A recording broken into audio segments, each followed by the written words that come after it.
അതുപോലൊക്കെ വെച്ച്. പക്ഷെ ഇതൊന്നല്ല, ഇത് വേറെ സൂര്യയുടെ ലൈഫ് സ്റ്റൈലിൽ ഇതൊരു വെറൈറ്റി പടമാണ്.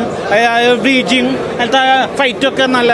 പക്ഷെ കണ്ണിനൊക്കെ വെള്ളം വന്നു. റോമാഞ്ചം പൊന്തിയില്ല, പക്ഷെ കണ്ണിനൊക്കെ വെള്ളം വന്നു. പിന്നെ 3D ആണല്ലോ, ഒന്നും ഇത് ലാഗില്ലല്ലോ.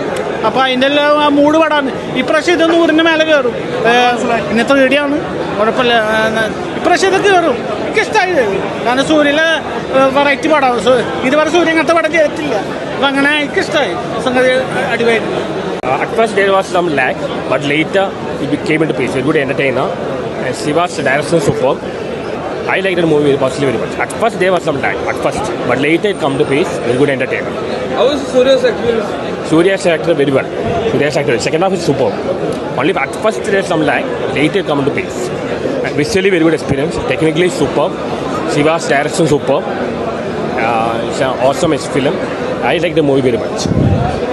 It came up to expectations.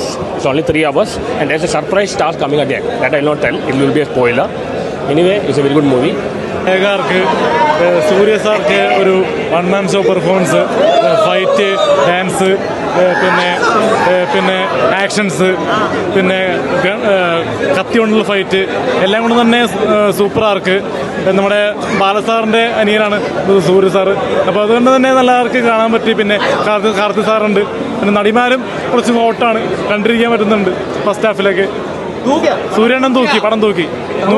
ഒരു തമിഴ്നാടുണ്ട് 100 കൂടി 3D ഉണ്ട്. ഒരു ഹാപ്പിനെസ് ഉണ്ടായിരുന്നു. പിന്നെ വയലൻസ് കുറച്ച് കൂടുതലാണ്. പിന്നെ പടത്തിൻ്റെ ഡ്യൂറേഷൻ കൂടുതൽ. സെക്കൻഡ് ഹാഫും തൂക്കി എന്ന് തന്നെ പറയാം. അന്ന് ക്ലൈമാക്സ് എൻഗേജിങ് ആണ്. ഹാപ്പി ആർക്ക് എല്ലാവരും കണ്ടിപ്പോൾ തിയേറ്ററിൽ വന്ന് ரொம்ப ആൾക്ക് കാണണം. വയലൻസ് ഉണ്ട്. 18 വയസ്സ് കഴിയാത്തവർക്ക് കുറച്ചുകൂടി മനസ്സിലാവില്ല. 18 വയസ്സ് കഴിഞ്ഞവർക്ക് മനസ്സിലാവും.